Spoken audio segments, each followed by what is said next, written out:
Good afternoon. ഇതൊരു ഉച്ചകാലൊക്കെ ആവാൻ പോകുന്നൊരു സമയമാണ്. ഞാനിപ്പോൾ ഒരു നെല്ലിക്ക ഡ്രിങ്ക് ഉണ്ടാക്കാമെന്ന് വിചാരിച്ചു. ആംല ഒരു ഗൂസ്ബെറി നെല്ലിക്ക. എനിക്ക് ഇഷ്ടമില്ലാത്ത ഒരു സാധനമാണ് ഈ നെല്ലിക്ക എന്ന് പറയുന്നത്. അപ്പം എന്നാൽ നെല്ലിക്ക നമുക്ക് ഒരു വെജിറ്റേറിയനെ സംബന്ധിച്ച് വൈറ്റമിൻ B12 വെജിറ്റേറിയൻസിന് വൈറ്റമിൻ B12, വൈറ്റമിൻ D ഇതിൻ്റെയൊക്കെ അബ്സോർപ്ഷൻ ഇച്ചിരി നല്ല പാടുള്ള ഒരു കാര്യമാണ്. വെജിറ്റേറിയൻസിന് അറിയായിരിക്കും, പ്യുവർ ആയിട്ടുള്ള വെജിറ്റേറിയൻസിന് അതറിയാം. ഇപ്പം നമ്മൾ സ്ഥിരമായിട്ട് തന്നെ കൺസിസ്റ്റന്റ് ആയിട്ട് വെയിൽ കൊള്ളുക, അതേപോലെ തന്നെ ഇപ്പം വൈറ്റമിൻ B12 വേണ്ടിയിട്ടുള്ള കാര്യങ്ങൾ ചെയ്താലും ചിലർക്ക് വൈറ്റമിൻ B12 ഡെഫിഷ്യൻസി ഒക്കെ വരാം. എനിക്ക് അത്യാവശ്യം ഞാൻ ഇടയ്ക്ക് ചെക്ക് ചെയ്തായിരുന്നു, നല്ല അടിപൊളിയായിട്ട് വൈറ്റമിൻ B12 ഉണ്ട്. ഞാൻ വിചാരിച്ചത് ഭയങ്കര കുറവായിരിക്കും എന്നൊക്കെ പറഞ്ഞാൽ പോയി നോക്കിയത്. അപ്പൊ ഞാൻ ആലോചിക്കുമ്പം എനിക്ക് തോന്നുന്നു, ഞാൻ ഈ റാഗി സ്ഥിരമായിട്ട് റാഗി മേടിച്ച് പൊടിച്ച് കൊച്ചു പിള്ളേർക്കൊക്കെ കുറുക്കുണ്ടാക്കി കൊടുക്കുന്നത്, അതുപോലെ ഞാൻ കുറുക്കുണ്ടാക്കി സ്ഥിരമായിട്ട് യൂസ് ചെയ്യുന്ന ഒരാളാണ്. അപ്പം അതുപോലെ തന്നെ ഞാൻ റൈസ് ബ്രാൻ ഓയിൽ കുക്ക് ചെയ്യാൻ യൂസ് ചെയ്യാറുണ്ട്. ഈ രണ്ട് കാര്യങ്ങളൊക്കെയാണ് ഞാൻ ചെയ്യുന്നത് ഇപ്പൊ B12 കിട്ടാനായിട്ട്. അപ്പൊ അതുകൊണ്ടൊക്കെ ആവാൻ തോന്നുന്നു നല്ല രീതിയിൽ എനിക്ക് വൈറ്റമിൻ B12 ഉണ്ട്. അങ്ങനെ അതുപോലെ തന്നെ നമ്മുടെ ഗട്ട് ഹെൽത്തിനെയാണ് വൈറ്റമിൻ B12 ഇൻഡിക്കേറ്റ് ചെയ്യുന്നതെന്ന് വേറൊരു തരത്തിൽ പറയാം. കാരണം നമ്മുടെ ഗട്ടിന്റെ ബാക്ടീരിയാസ് ആണ് ഈ വൈറ്റമിൻ B12 പ്രൊഡ്യൂസ് ചെയ്യുന്നത്. ഗട്ടിന്റെ ബാക്ടീരിയാസ് വൈറ്റമിൻ B12 പ്രൊഡ്യൂസ് ചെയ്യുന്നുണ്ട്.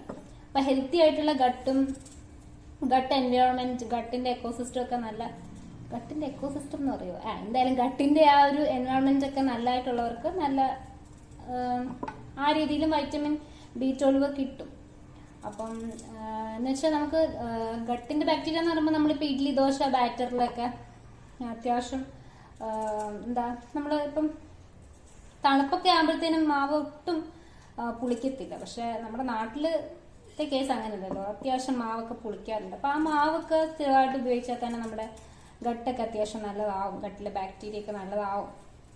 പിന്നെ തൈര് ഉപയോഗിക്കുന്നവർക്ക് തൈരും ഉപയോഗിക്കുന്നത് നല്ലൊരു സോഴ്സാണ്. ഞാൻ തൈരൊന്നും വല്ലപ്പോഴും ഒക്കെ തൈര് യൂസ് ചെയ്യത്തുള്ളൂ. തൈര് തണുപ്പ് പാട്ടൊക്കെ പാടുന്നതുകൊണ്ട് ഒക്കെ ആയിട്ട് ഞാൻ തൈര് അങ്ങനെ വല്ലപ്പോഴൊക്കെ കുറച്ചൊക്കെ യൂസ് ചെയ്യാറുണ്ട്.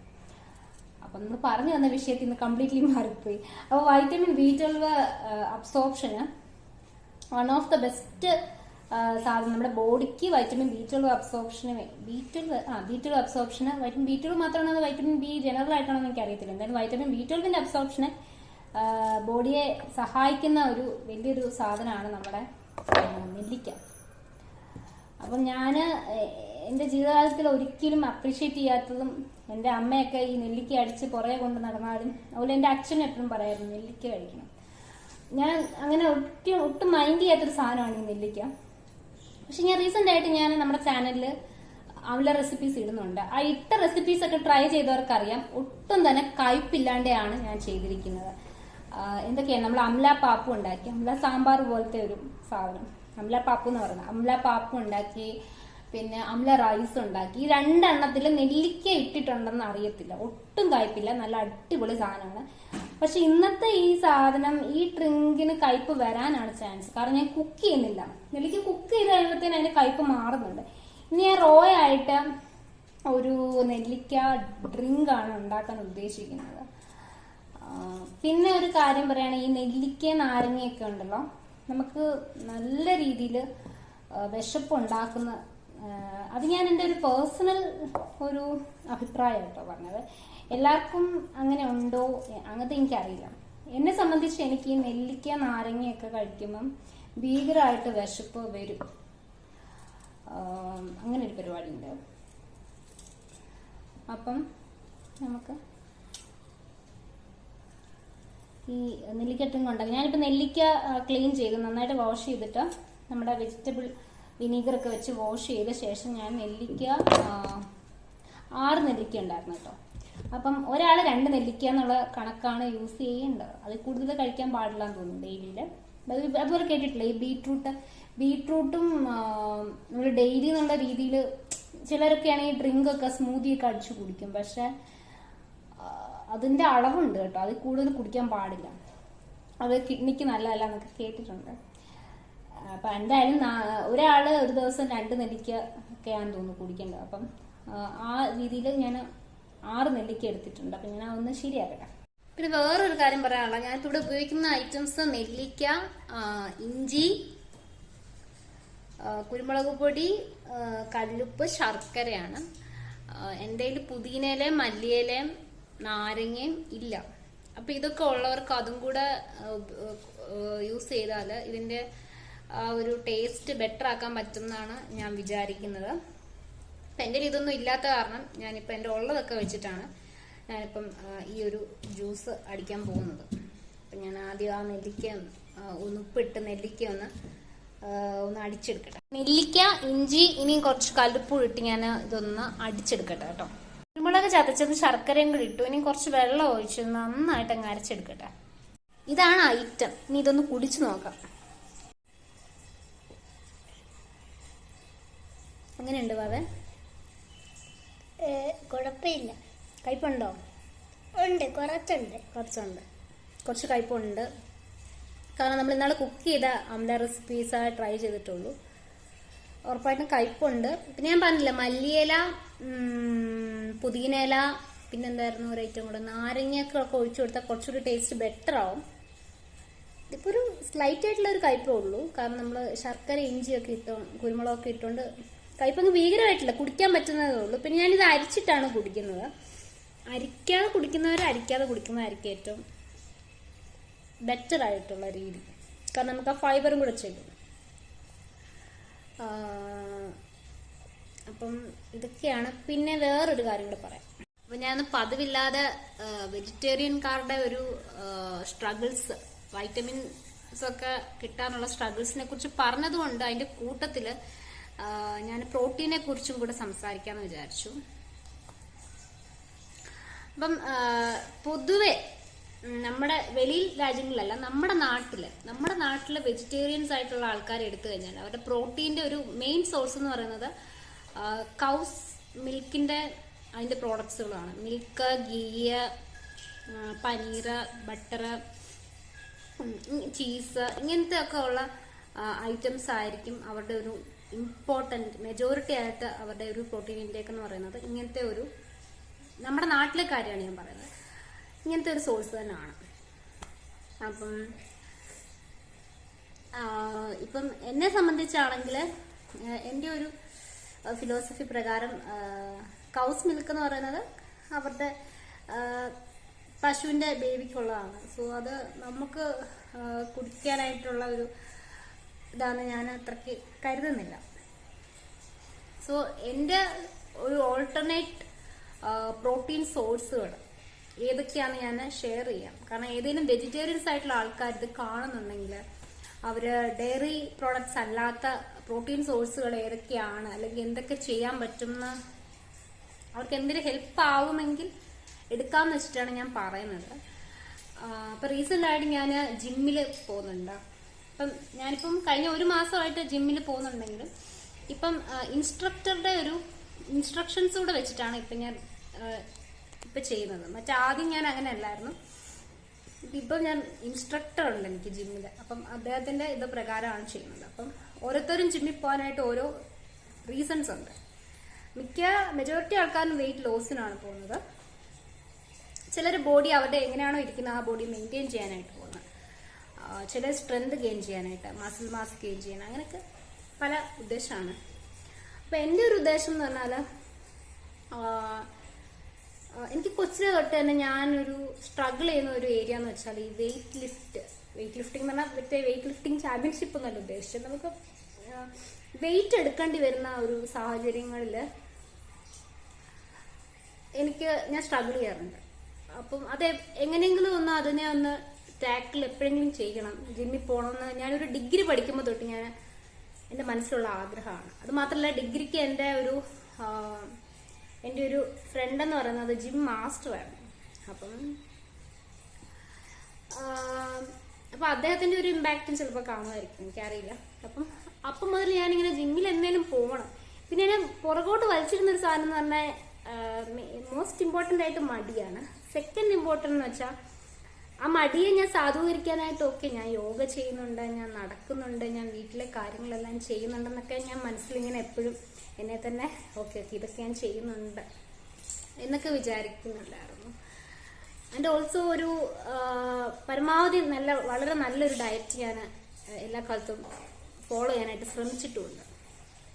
സോ അങ്ങനെയൊക്കെ സാധൂകരിച്ച് ഞാൻ ഇങ്ങനെ ഇരിക്കുകയായിരുന്നു. മടിയുടെ മെയിൻ കാര്യം എന്ന് വെച്ചാൽ നമുക്ക് നമ്മള് ഇൻസ്റ്റാഗ്രാമിലൊക്കെ റീൽസ് എടുത്ത് നോക്കിയാൽ അറിയാം, ഈ ജിമ്മിൽ പോയി കഴിഞ്ഞാൽ ആൾക്കാരുടെ അവസ്ഥയും പിന്നെ അവർക്ക് ഷെയർ ചെയ്യുന്ന കാര്യമുണ്ടല്ലോ, ഭയങ്കര പെയിനാണ് അതാണ് ഇതാണ്. അപ്പം അതൊക്കെ പേടിച്ചിട്ട് ഞാൻ എപ്പോഴും ഇങ്ങനെ ഒഴിവാക്കി വിട്ടിരുന്ന ഒരു ഏരിയയാണ് ജിമ്മിൽ പോക്കെന്ന് പറയുന്നത്.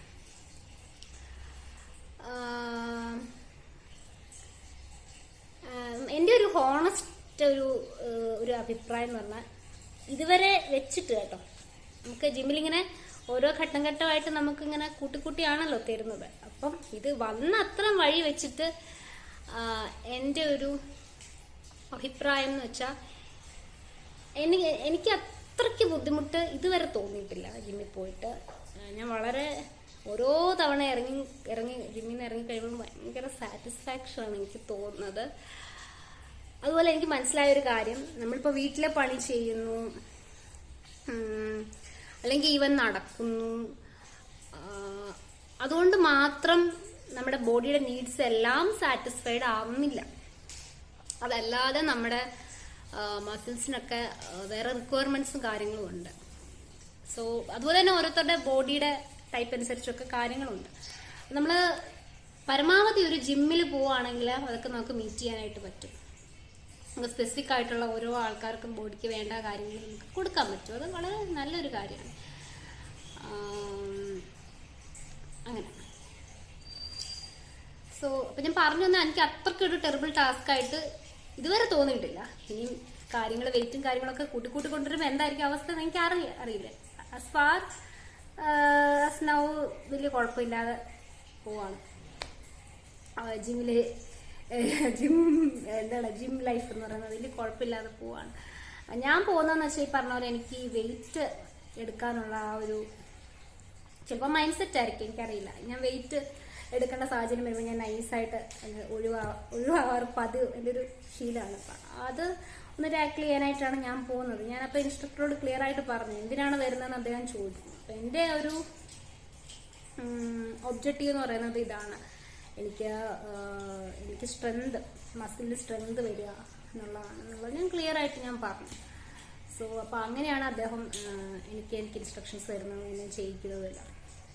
അപ്പോൾ പറഞ്ഞു വരുന്നത്, അപ്പോൾ നമ്മൾ പോകുന്നതിന് കൂട്ടത്തിൽ തന്നെ നമ്മൾ നല്ല രീതിയിൽ നമ്മുടെ ഫുഡിൻ്റെ ക്വാണ്ടിറ്റിയേക്കാളും ഫുഡിൻ്റെ ക്വാളിറ്റിയാണ് ഇപ്പോൾ ശ്രദ്ധിക്കുന്നത്. എന്തൊക്കെയാണ് കഴിക്കുന്നത്, അതിലെന്തൊക്കെയാണ് ഉള്ളത് എന്ന് വെച്ചാൽ ചിലരൊക്കെ ഉണ്ട് ഈ മെഷീനൊക്കെ വെച്ച് അളന്നൊക്കെ കഴിക്കുന്നത്. എനിക്ക് അതിനോടൊന്നും വലിയ യോജിപ്പില്ല. പക്ഷെ കുറച്ചുകൂടെ ഒന്ന് അവെയർ ആവുക. അപ്പം പ്രധാനമായിട്ടും ഞാൻ പറഞ്ഞല്ലോ, ഞാൻ ഡെയറി സാധനങ്ങളെല്ലാം കംപ്ലീറ്റ് ആയിട്ട് മാറ്റി നിർത്തിയേക്കുന്നത് കൊണ്ട് ബാക്കിയുള്ള എൻ്റെ പ്രോട്ടീൻ സോഴ്സസ് എന്ന് പറയുന്നത്, ഞാൻ ഇന്നാളൊരു ഗ്രാറ്റിറ്റ്യൂഡ് ജേർണലിൽ പറഞ്ഞ പോലെ സ്റ്റാർട്ടിങ് ദ ഡേ വിത്ത് ബദാം, കുതിർത്ത ബദാം കഴിക്കുക. പിന്നെ ബ്രേക്ക്ഫാസ്റ്റ് ഇപ്പോൾ പുട്ടാണെങ്കിൽ ഓരോ മീല് നമ്മളിപ്പോൾ ഈവൻ സ്നാക്ക് ആണെങ്കിൽ പോലും അതിലെല്ലാം എന്തുമാത്രം പ്രോട്ടീൻ ഇൻടേക്ക് നമുക്ക് മറ്റുള്ള വൈറ്റമിൻസിന്റെ കൂടെ ഒക്കെ ആണെങ്കിലും പ്രോട്ടീൻ ഇൻടേക്ക് എത്രമാത്രം അതിന്റെ കൂട്ടത്തിൽ കൊണ്ടുവരുന്നു എന്നുള്ളതിലാണ് നമ്മൾ ശ്രദ്ധ വെക്കേണ്ടത്. അപ്പൊ എന്റെ ജീവിതകാലത്ത് ഇത്രയും കാലം ഞാൻ സംസാരിച്ചുകൊണ്ടിരുന്നപ്പോഴത്തേനും എന്റെ ഫോണിന്റെ സ്പേസ് തീർന്നു, വീഡിയോ അബ്രപ്റ്റായിട്ട് എൻഡ് ആയി കേട്ടോ. So sad. എന്റെ ആ ഫ്ലോ അങ്ങ് പോയി കഴിഞ്ഞാൽ കംപ്ലീറ്റ് ഫ്ലോയിൽ പോകും. അപ്പൊ ഞാൻ പറഞ്ഞു തന്നാൽ നമ്മുടെ ഓരോ മീലിന്റെ കൂട്ടത്തിൽ മാക്സിമം ക്വാണ്ടിറ്റി എന്നുള്ളതല്ല ക്വാളിറ്റി ശ്രദ്ധിക്കാനായിട്ട് ഞാൻ ഇപ്പോഴാണ് തുടങ്ങുന്നത്. സോ അത് ഭയങ്കര ഇമ്പോർട്ടൻ്റ് ആണ്. ക്വാണ്ടിറ്റിയെക്കാളും നമ്മൾ ക്വാളിറ്റി ഇമ്പോർട്ടൻസ്, എസ്പെഷ്യലി ഒരു വെജിറ്റേറിയൻ ആകുമ്പം. ഞാൻ വെജിറ്റേറിയൻ എടുത്ത് പറയുന്നത് ആർക്കെങ്കിലും പ്രശ്നം ഉണ്ടാവുന്നുണ്ടോ എന്ന് എനിക്കറിയില്ല. പക്ഷെ വെജിറ്റേറിയൻസിന് കുറെ സ്ട്രഗിൾ ഉണ്ട് ശരിക്കും പറഞ്ഞാൽ. അപ്പം അതാണ് നമ്മൾ ഓരോ മീലിലും എത്ര ക്വാളിറ്റി ഇമ്പോർട്ടൻ്റ്. അപ്പം പ്രോട്ടീൻ എന്ന് പറയുന്നത് നല്ലൊരു മേജർ ഭാഗം ആവേണ്ടതുണ്ട് നമ്മുടെ ഫുഡിൽ. അത് ജിമ്മിൽ പോയാലും ജിമ്മിൽ പോയില്ലെങ്കിലും എപ്പോഴും നമ്മുടെ നമ്മുടെ ഫുഡിൽ നമ്മൾ കഴിക്കുന്ന പ്രോട്ടീൻ എന്ന് പറയുന്നത് വളരെ എത്ര ഭാഗം എന്നുള്ളത് വളരെ ഇമ്പോർട്ടൻ്റ് ആണ്. അപ്പം അതിനൊരു ഉദാഹരണം ഞാൻ പറഞ്ഞു. ഇപ്പം ഇഡലി ആണെങ്കിൽ സാമ്പാർ, പുട്ടാണെങ്കിൽ കടല, രാവിലെ തന്നെ അങ്ങനെയുള്ള എന്താ അങ്ങനെ നമ്മൾ പ്രോട്ടീൻ ഇൻടേക്ക് ശ്രദ്ധിക്കാൻ പറ്റും.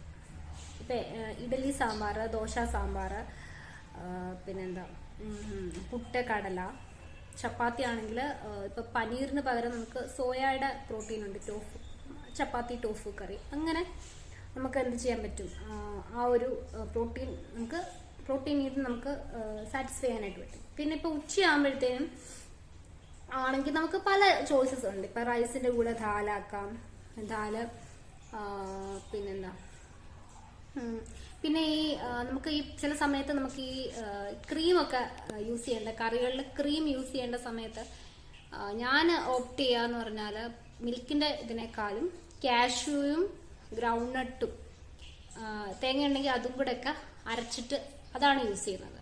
മറ്റതിൻ്റെ പോലെയൊക്കെ തന്നെ പണ്ട് ഞാൻ മിൽക്ക് യൂസ് ചെയ്യുന്ന സമയത്ത് അതേപോലെ തന്നെ അല്ലെങ്കിൽ അതിനേക്കാൾ നല്ല ടേസ്റ്റൊക്കെ നമുക്ക് ഈ രീതിയിൽ നമുക്ക് ക്രീം ചെയ്യാനായിട്ട് പറ്റും. ചില കറികൾക്ക് കൊഴുപ്പ് കൊടുക്കേണ്ടത് വരുമ്പോഴേ നമുക്ക് ഇങ്ങനെ ചെയ്യാനായിട്ട് പറ്റും. പിന്നെ ചില വെജിറ്റേറിയൻസ് മഷ്റൂംസ് യൂസ് ചെയ്യാറില്ല. പക്ഷെ ഞാൻ മഷ്റൂം കൺസിഡർ ചെയ്യുന്നുണ്ട്. എനിക്കത് എൻ്റെ ഒരു പ്രോട്ടീൻ ഓപ്ഷനാണ് മഷ്റൂം എന്ന് പറയുന്നത്. അതുപോലെ സോയ ചങ്ക് ഞാൻ യൂസ് ചെയ്യുന്നതാണ്. അപ്പം ഇങ്ങനെയുള്ള ഓപ്ഷൻസ് കൂടെ എനിക്ക് ഭാഗ്യത്തിനുണ്ട്. അപ്പം ഇതിൻ്റെയൊക്കെ ഓരോരോ റെസിപ്പികളും കാര്യങ്ങളും എല്ലാം ഞാൻ നമ്മുടെ ചാനലിൽ അന്നത്തെ ആ ഗ്രാറ്റിറ്റ്യൂഡ് ജേർണലിന് ശേഷം ഞാനിങ്ങനെ ഹെൽത്തി ആയിട്ടുള്ള കുക്കിംഗ് കാര്യങ്ങളും എല്ലാം ഇങ്ങനെ കൂടുതൽ കോൺസെൻട്രേറ്റ് ചെയ്ത് ഫോക്കസ് ചെയ്ത് ഞാൻ ഇടുന്നുണ്ട്. അപ്പം നിങ്ങൾക്ക് ആവശ്യമുള്ളവർക്ക് അതിൽ നിന്ന് ഓരോന്ന് എടുക്കാൻ പറ്റും. ഓരോ ഓപ്ഷൻസ് പറയാണ്. യെസ്, ഞാനൊരു ബാത്താണ് ഉണ്ടാക്കിയത്. അപ്പം ആ ബാത്തിനകത്ത് എനിക്ക് ടോഫു ഒന്നും ഇല്ലാത്ത കാരണം പ്രോട്ടീൻ മഷ്റൂം ഒന്നും ഇട്ടിട്ടില്ല, സോയ ചങ്ക്സ് ഒന്നും ഇട്ടിട്ടില്ല. അപ്പൊ ഇത് കാഷ്യൂ നട്ടും ഗ്രൗണ്ട് നട്ടും കൂടെ പൊടിച്ചു വെച്ചിരിക്കുകയാണ്. ഞാൻ ഇതങ്ങ് വിതറി കൊടുക്കും. അപ്പൊ അത് വിതറിയിട്ട് ടേസ്റ്റ് അങ്ങനെ വലിയ കുഴപ്പമൊന്നുമില്ല കേട്ടോ. അപ്പൊ അത് എന്റെ പ്രോട്ടീൻ സോഴ്സിൽ നിന്ന് ഇങ്ങനെയാണ്. അപ്പോൾ എന്തൊക്കെ രീതികളാണല്ലേ നമുക്ക് അഡോപ്റ്റ് ചെയ്യാൻ പറ്റുന്നത്. അപ്പം ഇതേപോലെയൊക്കെ ഉള്ള ഓപ്ഷൻസ് നമുക്കുണ്ട് എന്ന് പറയാൻ വേണ്ടിയിട്ടാണ് ഞാനിത് പറഞ്ഞത്. അപ്പം ഈ വീഡിയോ ഇവിടെ എൻഡ് ചെയ്യാണ്. എന്തെങ്കിലുമൊക്കെ സംശയമുള്ളവർ എൻ്റെ അറിവിൽ വരുന്ന കാര്യമാണെങ്കിൽ ഞാനത് ക്ലിയർ ചെയ്ത് തരാം. അപ്പോൾ ഈ വീഡിയോ ഞാൻ എൻ്റെ എല്ലാ വെജിറ്റേറിയൻ സുഹൃത്തുക്കൾക്ക് വേണ്ടി സമർപ്പിക്കുന്നു. ഞാൻ കാരണം വെജിറ്റേറിയൻസ് ആയ ധാരാളം ഫ്രണ്ട്സ് ഉണ്ട് എനിക്ക്. ഞാൻ പർപ്പസ്ഫുള്ളി ചെയ്യുന്നതല്ല, പക്ഷെ എൻ്റെ കൂട്ട് ആയി കഴിയുമ്പോഴത്തേനും പല നോൺ വെജിറ്റേറിയൻസും വെജിറ്റേറിയൻസ് ആയിട്ട് പരിണാമം സംഭവിക്കാറുണ്ട്. അതെ, ഞാൻ മനഃപൂർവ്വം പർപ്പസ്ഫുള്ളി ചെയ്തിട്ടുള്ളതല്ല. അപ്പോൾ അങ്ങനെയുള്ള എൻ്റെ എല്ലാ വെജിറ്റേറിയൻ ഫ്രണ്ട്സിന് വേണ്ടിയിട്ടും ഞാൻ ഈ വീഡിയോ സമർപ്പിക്കുകയാണ്. ജിമ്മിൽ പോകുമ്പോഴും എൻ്റെ ഒരു പ്രോട്ടീൻ പൗഡറൊക്കെ ആൾക്കാർ കുടിക്കുന്നൊക്കെ കേട്ടിട്ടുണ്ട്. അപ്പോൾ എന്നോട് ഇതുവരെ അങ്ങനത്തെ ഒന്നും റെക്കമെൻഡ് ചെയ്തിട്ടില്ല. അപ്പോൾ ഞാൻ സ്വന്തമായിട്ട് ഉണ്ടാക്കി ചെയ്യുന്നത് റാഗി പൗഡറും പിന്നെ ആരോ റൂട്ട് പൗഡറില്ലേ അത്, പിന്നെ ന്യൂട്രിമിക്സ് നമുക്ക് കിട്ടുമല്ലോ. അത് ഹോളായിട്ട് കിട്ടി നമുക്ക് പൊടിച്ച് യൂസ് ചെയ്യാം, അല്ലാതെ പൊടിയായിട്ടും കിട്ടും. അപ്പോൾ അങ്ങനത്തെ ന്യൂട്രിമിക്സ് ഓപ്ഷൻസ് ഇതൊക്കെയാണ് എൻ്റെ ഒരു പ്രോട്ടീൻ പൗഡർ എന്ന് പറയുന്നത്. പിന്നെ ഒരു ഐറ്റം കൊണ്ട് ഞാൻ കാണിക്കാം. എൻ്റെ വക ഉണ്ടാക്കിയ വേറൊരു പ്രോട്ടീൻ പൗഡർ കേട്ടോ. ഇത് പംകിൻ, ഫ്ലാക്സീഡ്, ബദാം, ഗ്രൗണ്ട്നട്ട് എല്ലാം വറുത്ത് പൊടിച്ച് വെച്ചിരിക്കുന്ന ഒരു പ്രോട്ടീൻ പൗഡർ കേട്ടോ. അപ്പം ഇതും നമുക്ക് എന്താ പറയുക, പായസമൊക്കെ പോലെ ഏലക്കപ്പൊടിയൊക്കെ ഇട്ട് ഒരു പായസം പോലെ മധുരമൊക്കെ ഇട്ട് പായസം പോലെയൊക്കെ ആക്കി കുടിക്കാൻ പറ്റുന്ന ഒരു ഐറ്റമാണ്.